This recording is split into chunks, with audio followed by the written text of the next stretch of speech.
Hello guys, Venky Kudumula direction లో నటిస్తున్న latest movie robin hood. ఈ మూవీ రిలీజ్ డేట్ అయితే లేటెస్ట్ గా ఫిక్స్ చేసినట్టయితే తెలుస్తుంది. శ్రీరామనవమి సందర్భంగా ఈ మూవీ రిలీజ్ డేట్ అనేది మైత్రి మూవీ మేకర్స్ ప్రకటించారు. ఈ మూవీని క్రిస్మస్ స్పెషల్ గా డిసెంబర్ 20న రిలీజ్ చేయడానికి సన్నాహాలు చేస్తున్నారంట. ఈ మూవీ లేటెస్ట్ గా రిలీజ్ అయిన గ్లిమ్స్ చాలా మంచిగా ఆకట్టుకున్నాయి. అండ్ నితిన్ లుక్ కూడా ఈ మూవీలో చాలా అంటే చాలా బాగుంది. లాస్ట్ టైం వచ్చిన వీళ్ళిద్దరు కాంబినేషన్ లో మూవీ కూడా మంచిగా ఆకట్టుకుంది. అండ్ ఈ పోస్టర్ ని అయితే రిలీజ్ చేశారు మూవీ మేకర్స్. ఈ మూవీ మీద కూడా మంచి ఎక్స్పెక్టేషన్స్ ఉన్నాయి.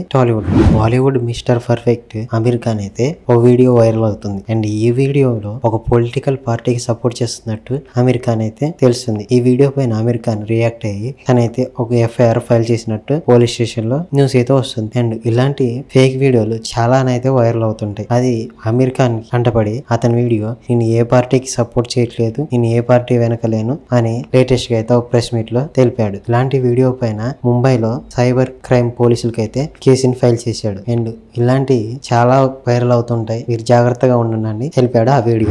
ఎన్టీఆర్ లేటెస్ట్ గా నటిస్తున్న మూవీ దేవర. లేటెస్ట్ గా ఈ మూవీ గ్లిమ్స్ వచ్చి మంచిగా ఆకట్టుకున్నాయి ప్రేక్షకుల్ని. ఈ మూవీ థియేటికల్ రైట్స్ అనేది ఇప్పుడు హాట్ టాపిక్ గా మారింది. ఈ మూవీ 2 తెలుగు రాష్ట్రాల వ్యాప్తంగా 130 కోట్లకైతే థియేటికల్ రైట్స్ అమ్ముడుపోయాయని తెలుస్తుంది. ఇది తారక్ కెరియర్ లో బిగ్గెస్ట్ నెంబర్ అయినా గానీ ట్రేడ్ ప్రకారం చూసుకుంటే ఈ నెంబర్ అనేది తక్కువ అని తెలుస్తుంది. లేటెస్ట్ గానే పుష్ప 2 మూవీ అండ్ కల్కి మూవీకి ఇటు తెలంగాణలో 100 కోట్లకు పైగా బలికింది, అటు ఆంధ్రాలో కూడా 100 కోట్ల పైన అమ్ముడుపోయింది ఈ రైట్స్ అనేది. దేవరా మూవీకి మాత్రం 2 రాష్ట్రాల్లో కలిపి 130 కోట్లకే సేల్ అయినట్టు తెలుస్తుంది. ఈ మూవీ మీద మీ ఎక్స్పెక్టేషన్స్ ఎలా ఉన్నాయి కింద కామెంట్ చేయండి. సిద్ధు జొన్నలగడ్డ లేటెస్ట్ గా నటించిన మూవీ టిల్ స్క్వేర్. ఈ మూవీ అయితే బ్లాక్ బాస్టర్ టాక్ తో 100 కోట్ల పైన వసూలు సాధించింది. అండ్ ఈ మూవీ అనేది ఇప్పుడు ఓటీటీ స్ట్రీమింగ్ కి రెడీ అయినట్టు తెలుస్తుంది. ఈ మార్చి 29th రిలీజ్ అయ్యి మంచి టాక్ తెచ్చుకున్న ఈ మూవీ ఏప్రిల్ 26న నెట్ఫ్లిక్స్ లో స్ట్రీమింగ్ కానున్నట్టు తెలుస్తుంది. అండ్ డీజేటీలోకి సీక్వెల్ గా వచ్చిన ఈ మూవీ ఆడియన్స్ కి అయితే మంచిగా నచ్చడంతో 120 కోట్ల పైన వసూలు సాధించి ఇంకా కంటిన్యూ అవుతుంది ఈ మూవీ జర్నీ. ఈ మూవీ మీరు చూసారా? మీ రేటింగ్ ఎంత కింద కామెంట్ సెక్షన్ లో కామెంట్ చేయండి. అలాగే ఇలాంటి మరిన్ని మూవీ అప్డేట్స్ కోసం మన ఛానల్ సబ్స్క్రైబ్ చేసి లైక్ చేయండి. Thank you for watching.